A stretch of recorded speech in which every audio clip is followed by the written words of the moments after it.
Patuloy pa rin makakaranas ng mga pagulan yung malaking bahagi ng ating bansa dulot ng low pressure area at ng habagat. Kaninang alas 3, yung LPA na minomonitor natin ay huling namataan sa layong 150 kilometers silangan ng Baler, Aurora. Generally, kikilos po ito pakanluran at ngayong araw, ina-expect natin na tatawid ito dito sa ating kalupaan, mainly over dito sa area ng Central Luzon. And magre-emerge ito or tatahakin po nito yung West Philippine Sea.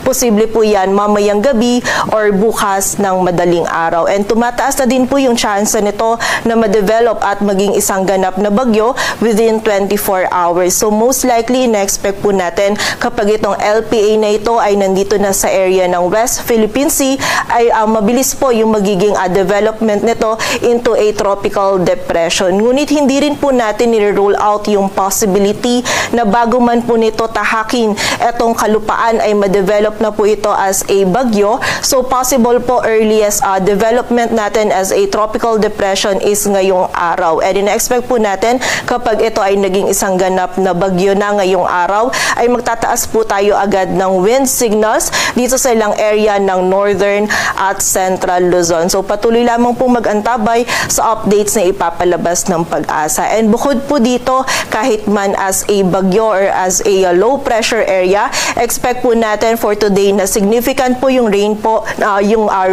or yung mga pag-ulan na dadalhin nitong weather system na ito dito sa malaking bahagi ng Luzon ngayong araw. So doble ingat po para sa ating mga kababayan sa posibilidad ng mga pagbaha at pagguho ng lupa. Samantala, ang habagat naman patuloy din magdudulot ng mga pag-ulan ngayong araw, lalong-lalo na dito sa western section ng Luzon, ng southern Luzon, Visayas at Mindanao. So muli po, doble ingat pa rin sa mga kababayan natin sa posibilidad ng mga pagbaha at pagguho ng lupa. And ina-expect po natin itong mga pag-ulan na dala ng LPA at ng habagat ay magpapatuloy po hanggang bukas. And for the rest of our long weekend naman or by Sunday or Monday is medyo mababawasan na po yung mga pag-ulan na ating mararanasan. Maliban na lamang po sa mga pag-ulan na dulot pa rin ng habagat dito sa may western section ng Luzon.